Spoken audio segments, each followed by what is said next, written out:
সুপ্রিয় শিক্ষার্থীরা, আসসালামু আলাইকুম। আমি Kulsum Begum, assistant professor, economics department, Shahid Tajuddin Ahmad government college, Kapasia, Gazipur.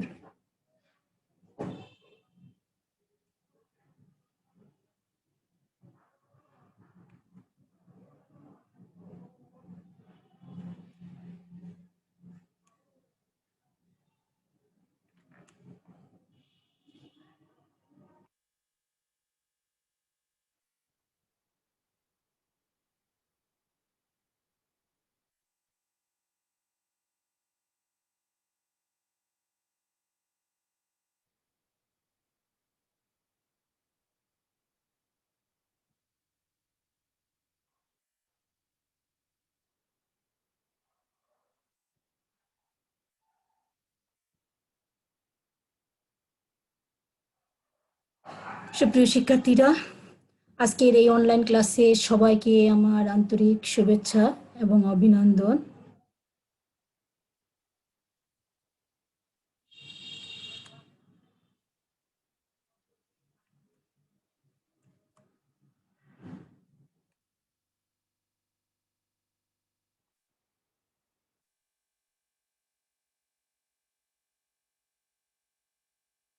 সুপ্রিয় শিক্ষার্থীরা, আমরা আজকে অর্থনীতি প্রথম পত্রের দ্বিতীয় অধ্যায় অর্থাৎ ভোক্তা ও উৎপাদকের আচরণ চ্যাপ্টারের কিছু বিষয় সম্পর্কে বিস্তারিত আলোচনা করব এবং আজকের ক্লাস শেষে আমরা যে বিষয়গুলো সম্পর্কে তোমরা ধারণা লাভ করতে পারবে সে বিষয়গুলো হচ্ছে চাহিদার নির্ধারক সমূহ, অপেক্ষক, চলক এবং ধ্রুবক। অপেক্ষক এবং অপেক্ষকের প্রকারভেদ সম্পর্কে আমরা আজকে বিস্তারিত জানব।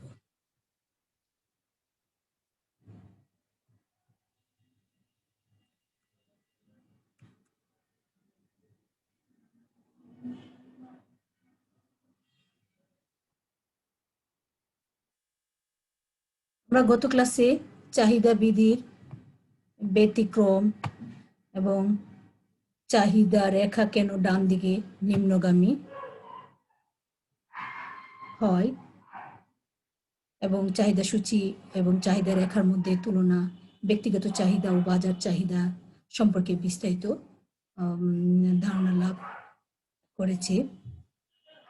আমরা চাহিদা বিধি ব্যতিক্রমের মধ্যে জেনেছি যে চাহিদা বিধি কতগুলি বিষয়ের উপর ব্যতিক্রম লক্ষ্য করা যায়, অর্থাৎ চাহিদার যে সম্পর্কটা, বিপরীতমুখী সম্পর্ক, দামের সাথে চাহিদার যে বিপরীত সম্পর্ক, কতগুলো বিষয়ের ক্ষেত্রে সে নিয়মটি বা বিধিটি কার্যকর হয় না। যেমন গিফিন দ্রব্যের ক্ষেত্রে চাহিদা বিধিটি কার্যকর হয় না, ভেবলেন জাঁকজমকপূর্ণ দ্রব্যের ক্ষেত্রে চাহিদা বিধিটি কার্যকর হয় না। আয়ের পরিবর্তন হলেও চাহিদা বিধি আমরা লক্ষ্য করেছি দামের পরিবর্তনের সাথে সাথে যদি আয়ের পরিবর্তন হয় তাহলেও চাহিদা বিধিটি কার্যকর হয় না। ভোক্তার রুচি অভ্যাস সে পরিবর্তন হলেও চাহিদা বিধি কার্যকর হয় না। এছাড়া সম্পর্কযুক্ত দ্রব্যের দামের পরিবর্তন হলে চাহিদা বিধি কার্যকর হয় না। তারপর চাহিদা রেখা ডান দিকে নিম্নগামী হওয়ার কারণ সম্পর্কে আমরা জেনেছি যে কতগুলো কারণে চাহিদা রেখা বাম দিক থেকে ডান দিকে নিম্নগামী হয়। প্রধান কারণ হচ্ছে ক্রমহ্রাসমান প্রান্তিক উপযোগ বিধির কারণে চাহিদা রেখা ডান দিকে নিম্নগামী হয়ে থাকে। এছাড়া আয় প্রভাব, পরিবর্তক প্রভাব, সামর্থ্য, ক্রয়ের সামর্থ্য ও ঋণাত্মক ডালের কারণে চাহিদা রেখা ডান দিকে নিম্নগামী হয়।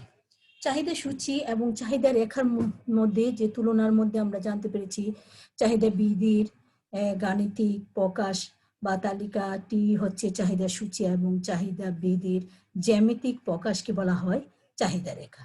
ব্যক্তিগত চাহিদা ও বাজার চাহিদার মধ্যে আমরা জেনেছি যে একজন ভোক্তা বা ক্রেতার চাহিদাকে বলা হয় ব্যক্তিগত চাহিদা, আর বাজারের সকল ক্রেতার সমষ্টিকে বলা হয় বাজার চাহিদা। আজকে আমরা নতুন কিছু বিষয় সম্পর্কে, ছোট ছোট বিষয় সম্পর্কে বিস্তারিত ধারণা লাভ করব। প্রতিটি বিষয় খুবই গুরুত্বপূর্ণ।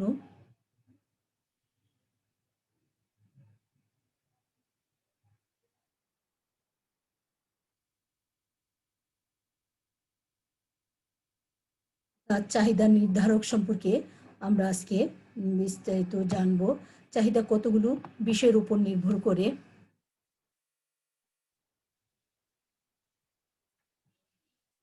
যেমন প্রথমত চাহিদা দ্রব্যের নিজস্ব দামের উপর নির্ভর করে। অর্থাৎ আমরা লক্ষ্য করলে দেখতে পাই যে দ্রব্যের দাম দ্বারা চাহিদাটি নির্ধারিত হয়। অর্থাৎ কোনো দ্রব্যের দাম বাড়লে চাহিদা কমে, আবার যখন কোনো দ্রব্যের দাম কমে তখন সেই দ্রব্যের প্রতি চাহিদা বৃদ্ধি পায়। তখন দেখা যায় দামের সাথে চাহিদার বিপরীত সম্পর্ক হয় এবং চাহিদা রেখা ডান দিকে নিম্নগামী হয়ে থাকে। অর্থাৎ চাহিদা নির্ধারণের প্রথম নির্ধারকটি হচ্ছে দ্রব্যের নিজস্ব দাম। অর্থাৎ দামের সাথে চাহিদার একটি বিপরীত সম্পর্ক। সময়ের উপরও চাহিদা নির্ভর করে। অর্থাৎ একটি বিশেষ সময়ে বিশেষ দ্রব্যের চাহিদা লক্ষ্য করা যায়। যেমন শীতকালে শীতের কাপড়ের চাহিদা বৃদ্ধি পায়, গরমকালে কিন্তু সেই শীতের কাপড়ের চাহিদা কমে আসে। সময়ের উপরেও কিন্তু চাহিদাটা নির্ভর করছে। 3, আয়ের উপরেও চাহিদা নির্ভর করে। যখন একজন ক্রেতা বা ভোক্তার আয় বৃদ্ধি পায় তখন চাহিদা বৃদ্ধি পায়। আবার যখন ভোক্তার আয় হ্রাস পায় বা কমে আসে তখন তার চাহিদাও হ্রাস পেতে থাকে। অর্থাৎ আয় বাড়লে চাহিদা বৃদ্ধি পায়, আয় কমলে চাহিদাও হ্রাস পেয়ে থাকে। অর্থাৎ আয়ের সাথে চাহিদার ধনাত্মক সম্পর্ক। এক্ষেত্রে চাহিদা রেখাটি ঊর্ধ্বগামী হয়ে থাকে। সম্পর্কিত দ্রব্যের দামের উপরেও চাহিদা নির্ভর করে। যেমন সম্পর্কিত দ্রব্য বলতে দু ধরনের দ্রব্যকে বোঝায়। একটি হচ্ছে বিকল্প দ্রব্য, আরেকটি হচ্ছে পরিপূরক দ্রব্য। বিকল্প দ্রব্য বলতে একটির পরিবর্তে আরেকটি দ্রব্য ব্যবহার করে যদি সমান উপযোগ পাওয়া যায় তাকে বলা হয় বিকল্প দ্রব্য। যেমন চা ও কফি। আমরা চা খেলে যে তৃপ্তি বা উপযোগিতা লাভ করি, কফি খেয়েও কিন্তু সেই উপযোগিতাই লাভ করা যায়। এক্ষেত্রে কফির দাম বাড়লে চায়ের চাহিদা বৃদ্ধি পায়। অর্থাৎ একটির দাম দ্বারা আরেকটির চাহিদা, দামের উপর আরেকটির চাহিদা কিন্তু নির্ভর করছে। অর্থাৎ সম্পর্কিত দ্রব্যের দামের উপরেও চাহিদা নির্ভর করে। আবার পরিপূরক দ্রব্য যেমন দুধ ও চিনির দাম বেড়ে গেলে চায়ের চাহিদা হ্রাস পায়। এরকম ভাবে সম্পর্কযুক্ত দ্রব্যের দামের উপর চাহিদা নির্ভর করে থাকে। 5, বাজারে ক্রেতার সংখ্যা। বাজারে যদি ক্রেতার সংখ্যা বৃদ্ধি পায় তাহলে দ্রব্যের চাহিদা বৃদ্ধি পেয়ে থাকে। আবার ক্রেতার সংখ্যা হ্রাস পেলে দ্রব্যের চাহিদাও কিন্তু হ্রাস পায়। রুচির উপরেও চাহিদা নির্ভর করে। রুচির দ্বারা চাহিদা পরিবর্তিত হয়। তাই চাহিদার আরেকটি অন্যতম নির্ধারক হচ্ছে রুচি।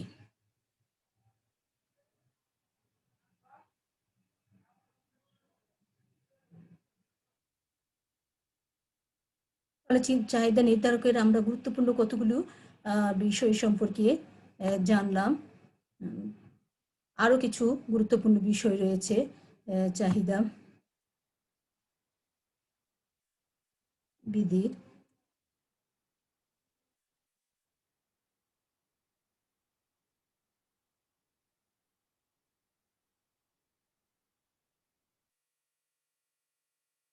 চাহিদার আরো কিছু গুরুত্বপূর্ণ নির্ধারক হচ্ছে যেমন বিজ্ঞাপনের উপরেও চাহিদা নির্ভর করে। কোনো পণ্যের বিজ্ঞাপন যদি তোমার বেশি হয়, প্রচার আর যদি বেশি হয় তাহলে সেই দ্রব্যের পরিচিতি বৃদ্ধি পায় এবং সেই দ্রব্যের চাহিদাও কিন্তু বৃদ্ধি পেয়ে থাকে।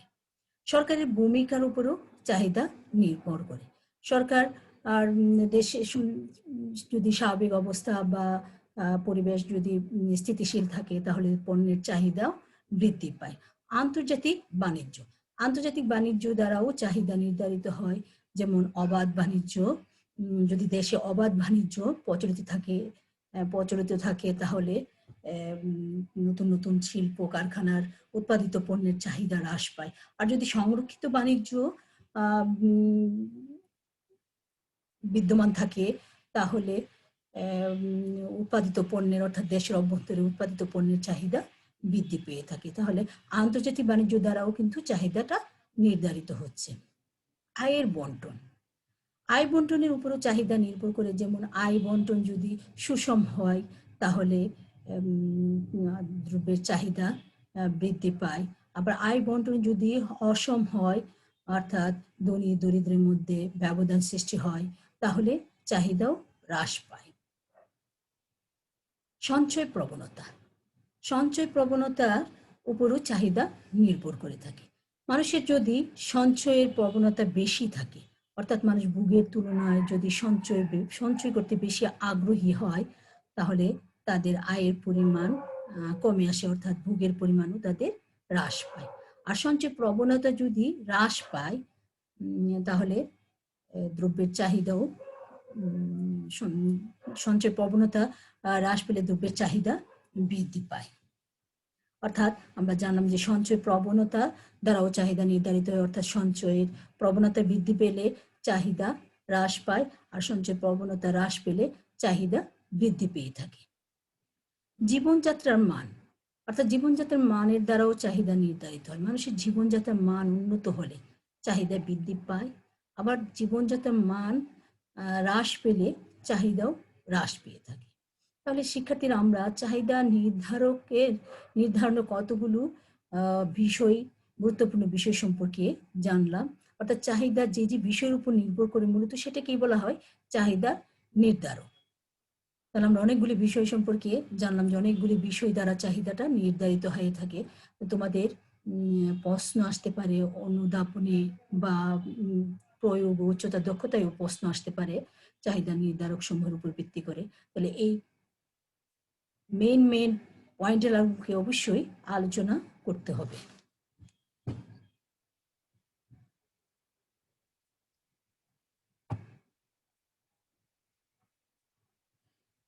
এখন আমরা অপেক্ষক সম্পর্কে আর বিস্তারিত জানব। যে অপেক্ষক, যার ইংরেজি শব্দ হচ্ছে ফাংশন। দুই বা ততোধিক চলক যখন পারস্পরিক বিশেষ সম্পর্কে আবদ্ধ হয়, তখন সেই সম্পর্কের গাণিতিক প্রকাশকে ফাংশন বা অপেক্ষক বলে। অর্থাৎ যখন একাধিক চলক, অর্থাৎ স্বাধীন চলক এবং অধীন চলকের মধ্যে যে একটি সম্পর্ক থাকে, অর্থাৎ এই নির্ভরশীলতার, স্বাধীন চলকের উপর অধীন চলকের এই নির্ভরশীলতার সম্পর্ককে যখন গাণিতিকভাবে প্রকাশ করা হয়, সেটাকেই অপেক্ষক বলা হয়। যেমন এক্স চলক ওয়াই চলক এক্স চলকের উপর নির্ভরশীল হলে Y is equal to function of X হিসাবে প্রকাশ করা যায়। তাহলে এক্ষেত্রে ওয়াই হচ্ছে অধীন চলক, এক্স হচ্ছে স্বাধীন চলক। এই নির্ভরশীলতার চিহ্ন হচ্ছে এটি। যখন এরকম একটি নির্ভরশীলতার চিহ্ন দ্বারা এই অধীন চলককে স্বাধীন চলকের উপর নির্ভরশীলতার কে এই চিহ্ন দ্বারা প্রকাশ করা হয়, সেটাকেই বলা হয় অপেক্ষক। অর্থাৎ এরকম একটি সমীকরণই হচ্ছে অপেক্ষক, যার এক পাশে থাকবে স্বাধীন চলক, আরেক পাশে থাকবে অধীন চলক। আর এই অধীন চলক স্বাধীন চলকের উপর নির্ভরশীলতার সম্পর্ক এই চিহ্নটি দ্বারা যখন প্রকাশ করা হয়, সেটাকেই বলা হয় অপেক্ষক। তাহলে শিক্ষার্থীরা আমরা জানলাম যে একটি অপেক্ষকে স্বাধীন চলক এবং অধীন চলক এর মধ্যে যে সম্পর্ক, সেই সম্পর্ককে যখন গাণিতিকভাবে প্রকাশ করা হয়, সেটাই হচ্ছে অপেক্ষক বা ফাংশন। এরকম আমরা অর্থনীতিতে অনেক অপেক্ষক বা ফাংশন পাবো। যেমন Q is equal to function of P, এটি হচ্ছে একটি চাহিদা অপেক্ষক। C is equal to function of Q, এটি হচ্ছে একটি ব্যয় অপেক্ষক। অর্থাৎ এখানে দাম হচ্ছে স্বাধীন চলক, আর কিউ অর্থাৎ চাহিদার পরিমাণ, কোয়ান্টিটি অফ ডিমান্ড, আর এটি হচ্ছে অধীন চলক। এই অধীন চলকটি কার দ্বারা নির্ধারিত হয়? দাম দ্বারা নির্ধারিত হয়। এই এদের মধ্যে যে স্বাধীন চলকের সাথে অধীন চলকের যে সম্পর্ক, এই সম্পর্ককে এই গাণিতিক চিহ্ন দ্বারা প্রকাশ যখন করা হয়, সেটি হচ্ছে অপেক্ষক। তোমাদের অনুধাবনে প্রশ্ন আসতে পারে যে অপেক্ষক বলতে কি বুঝো? তাহলে আমরা জানলাম বা দুই বা ততোধিক স্বাধীন এবং অধীন চলকের মধ্যে পারস্পরিক সম্পর্ককে যখন গাণিতিকভাবে প্রকাশ করা হয়, সেটি হচ্ছে অপেক্ষক।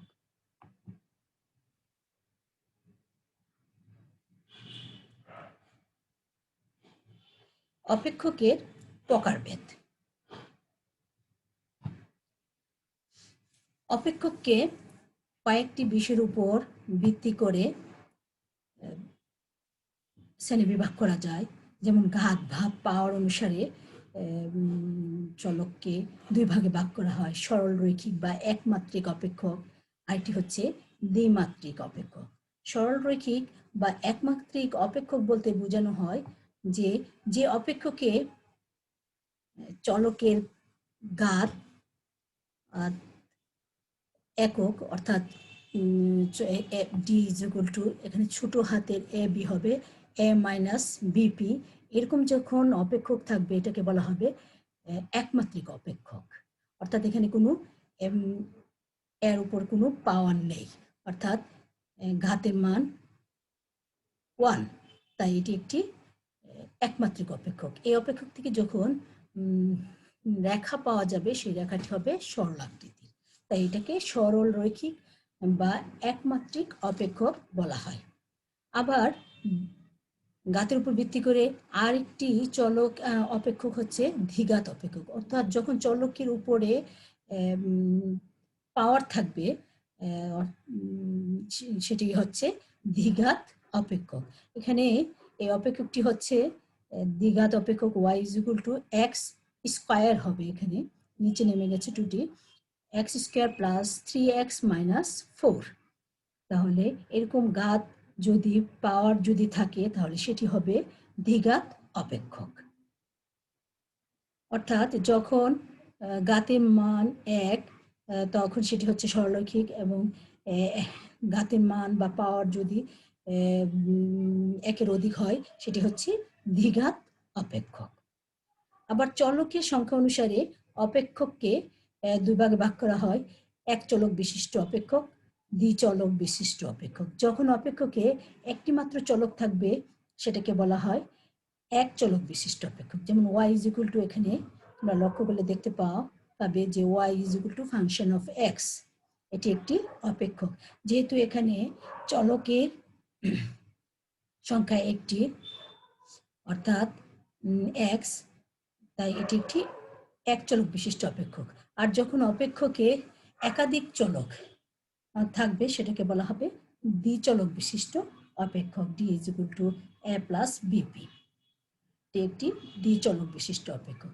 তাহলে আমরা অপেক্ষকের প্রকারভেদ সম্পর্কে জানলাম যে ঘাতের উপর ভিত্তি করে দুই ধরনের অপেক্ষক পাওয়া যায়, একমাত্রিক অপেক্ষক, দ্বিঘাত অপেক্ষক। আর চলকের সংখ্যা অনুসারে এক চলক বিশিষ্ট অপেক্ষক, দ্বিচলক বিশিষ্ট অপেক্ষক।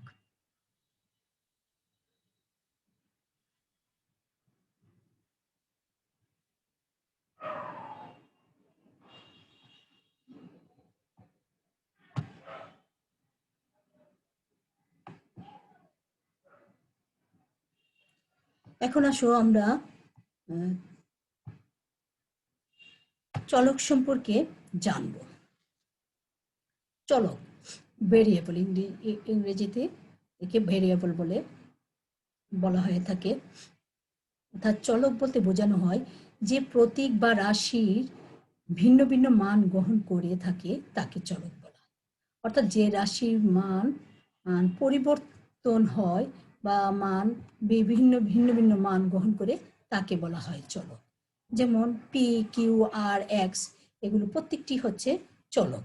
এগুলো দ্বারা এগুলো বিভিন্ন অর্থনীতিতে বিভিন্ন নামে ব্যবহৃত হয়ে থাকে এবং এদের মান বিভিন্ন মান গ্রহণ করে থাকে, তাই প্রত্যেকটি হচ্ছে চলক।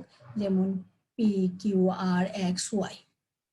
এই নির্ভরশীলতার দিক থেকে চলককে দুই ভাগে ভাগ করা হয়, একটি হচ্ছে স্বাধীন চলক আর একটি হচ্ছে নির্ভরশীল চলক। স্বাধীন চলক বলা হয় সেই সব চলককে যে রাশির মান, অর্থাৎ যে চলক স্বাধীনভাবে মান গ্রহণ করতে পারে বা অন্য কোনো চলকের উপর নির্ভরশীল নয়, সেই ধরনের চলককে বলা হয় স্বাধীন চলক। আর নির্ভরশীল চলক হচ্ছে যে চলকের মান স্বাধীন চলকের মানের উপর নির্ভরশীল, অর্থাৎ স্বাধীন চলকের মান দ্বারা নির্ভরশীল চলক, যে চলকের মান নির্ধারিত হয় তাকে বলা হয় নির্ভরশীল চলক। এখানে Q is equal to function of P, এটি একটি চাহিদা অপেক্ষক। এখানে লক্ষ্য করলে দেখা যায় পি একটি চলক, কিউ একটি চলক। এখানে পি হচ্ছে স্বাধীন চলক। ইচ্ছামতো স্বাধীনভাবে মান ধরে নেওয়া যায় বা মানের পরিবর্তন হয়ে থাকে, তাই এটি একটি স্বাধীন চলক। আর কিউ হচ্ছে অধীন চলক, অর্থাৎ কিউ মানে কোয়ান্টিটি অফ ডিমান্ড। ডিমান্ডটা নির্ভর করছে দামের উপর, অর্থাৎ দামের পরিবর্তনের সাথে সাথে চাহিদার কিন্তু পরিবর্তন হবে। যখন দাম বৃদ্ধি পাবে তখন চাহিদা হ্রাস পাবে, আবার যখন দাম হ্রাস পাবে তখন চাহিদা বৃদ্ধি পাবে, অর্থাৎ এই কিউ মানটা নির্ভর করছে দামের উপর। তাই এখানে পি হচ্ছে স্বাধীন চলক আর কিউ হচ্ছে অধীন চলক। তাহলে আমরা নির্ভরশীলতার দিক থেকে দু ধরনের চলকের সাথে পরিচিত হয়েছি, একটি হচ্ছে স্বাধীন চলক আর একটি হচ্ছে নির্ভরশীল চলক। অর্থাৎ যে রাশির মান পরিবর্তনশীল বা ভিন্ন ভিন্ন মান গ্রহণ করে তাকে বলা হয় চলক। আর চলক দু ধরনের, স্বাধীন চলক, নির্ভরশীল চলক। শিক্ষার্থীরা, তোমাদের জ্ঞানমূলক প্রশ্ন আসতে পারে, চলক বলতে কি বুঝো বা চলক কত প্রকার। তাহলে আমরা জানলাম চলক দুই প্রকার। আবার প্রশ্ন আসতে পারে স্বাধীন চলক বলতে কি বোঝায়, অধীন চলক বলতে কি বোঝায়। আবার স্বাধীন চলক এবং অধীন চলকের উপর অধীন নির্ভরশীল চলককে আবার অধীন চলকও বলা যায়। নির্ভরশীল চলক বা অধীন চলক বা স্বাধীন চলকের মধ্যে পার্থক্য ও তোমাদের অনুধাবনে আসতে পারে। আমরা সেই বিষয়গুলো সম্পর্কেও বিস্তারিত জানবো।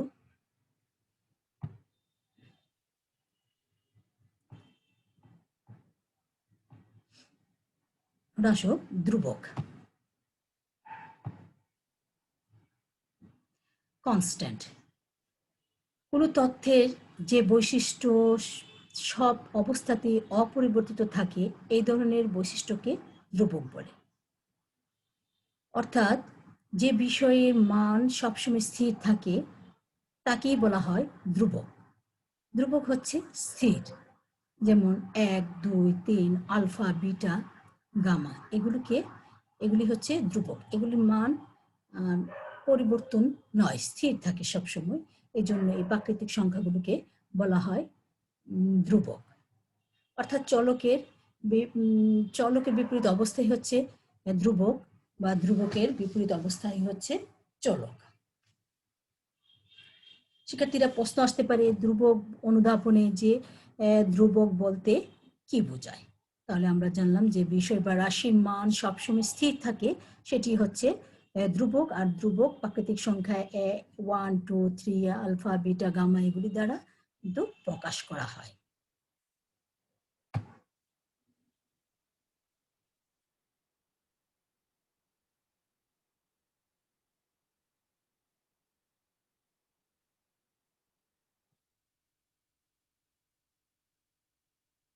এখন আমরা চলক ও ধ্রুবকের মধ্যে পার্থক্য সম্পর্কে বিস্তারিত জানবো। অর্থাৎ চলক এবং ধ্রুবকের মধ্যে কতগুলো বিষয়ে পার্থক্য রয়েছে, এই বিষয়গুলো সম্পর্কে আমরা বিস্তারিত জানবো। কতগুলো বিষয়ের উপর লক্ষ্য করে আমরা পার্থক্যগুলো আলোচনা করব। যেমন সংজ্ঞা, আমরা ইতিমধ্যে জেনে এসেছি চলক এবং ধ্রুবকের সংজ্ঞা। চলক বলতে বোঝানো হয় যে রাশি বা বিষয়ের মান পরিবর্তন হয়, ভিন্ন ভিন্ন মান গ্রহণ করে, তাকে বলা হয় চলক। আর ধ্রুবক হচ্ছে যে বিষয় বা তথ্যের মান স্থির থাকে, পরিবর্তন হয় না, তাকে বলা হয় ধ্রুবক। মান গ্রহণের ক্ষেত্রেও চলক এবং ধ্রুবকের মধ্যে পার্থক্য রয়েছে। চলক সর্বদা পরিবর্তনীয় মান গ্রহণ করে আর ধ্রুবকের মান সর্বদা অপরিবর্তনীয়। প্রকারভেদের দিক থেকেও চলক এবং ধ্রুবকের মধ্যে পার্থক্য রয়েছে। যেমন আমরা জেনেছি যে চলক দুই প্রকার, একটি হচ্ছে স্বাধীন চলক আর একটি হচ্ছে অধীন চলক। আর ধ্রুবককেও দুই ভাগে ভাগ করা যায়, একটি সুনির্দিষ্ট ধ্রুবক আর একটি হচ্ছে ইচ্ছা মূলক ধ্রুবক। গতিশীলতার দিক থেকে অর্থনীতিতে ব্যবহৃত চলকগুলোর গতিশীল অর্থাৎ মান পরিবর্তন হয়। আর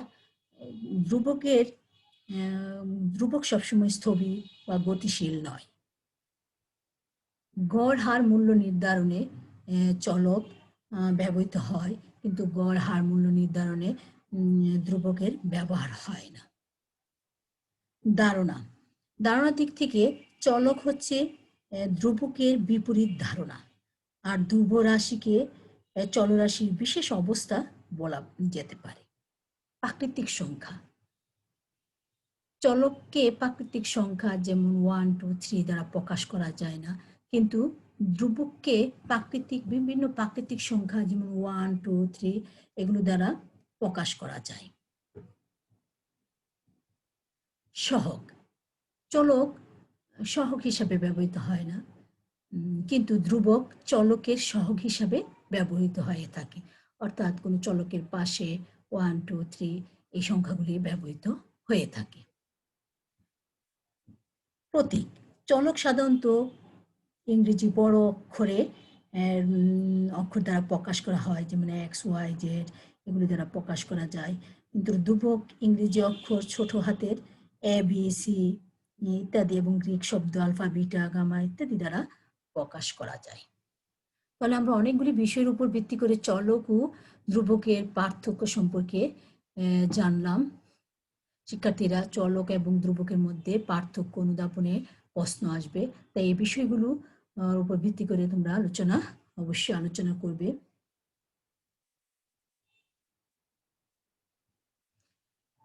এখন আসো অর্থনৈতিক চলক, ইকোনমিক ভেরিয়েবল। অর্থাৎ অর্থনৈতিক চলক বলতে অর্থনীতিতে যে বিষয়গুলো ব্যবহৃত হয়, যে চলকগুলি বা রাশিগুলি ব্যবহৃত হয়, সেগুলি মূলত অর্থনৈতিক চলক। যেমন অর্থনীতির কোনো তথ্যের মান যদি পরিবর্তনশীল হয়, অর্থাৎ বিভিন্ন সময়ে ভিন্ন ভিন্ন মান প্রকাশ করে, তবে এরূপ তথ্য সমূহকে অর্থনৈতিক চলক বলে। যেমন চাহিদা ডি দ্বারা প্রকাশ করা যায়, যোগান এস দ্বারা, দাম এখানে পি হবে, পি দ্বারা প্রকাশ করা যায়। এগুলোই হচ্ছে অর্থনৈতিক চলক। অর্থাৎ যে চলকগুলো অর্থনীতিতে ব্যবহৃত হয় এবং ভিন্ন সময় ভিন্ন মান গ্রহণ করে বা মান পরিবর্তনশীল, সেগুলোকে বলা হয় অর্থনৈতিক চলক। ডি চাহিদা একটি অর্থনৈতিক চলক, এস যোগান একটি অর্থনৈতিক চলক, পি দাম প্রকাশ করা হয়, প্রত্যেকটি হচ্ছে অর্থনৈতিক চলক।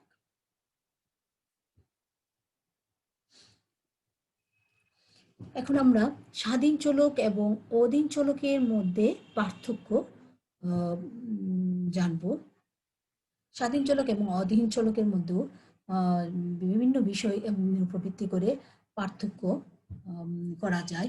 যেমন সংজ্ঞাগত পার্থক্য হচ্ছে যে রাশি বা বিষয়ের মান পরিবর্তনশীল তাকে স্বাধীন চলক বলা হয়, আর যে রাশি বা বিষয়ের মান স্বাধীন চলক দ্বারা নির্ধারিত হয় বা অন্য কোনো চলকের উপর নির্ভরশীল তাকে বলা হয় অধীন চলক।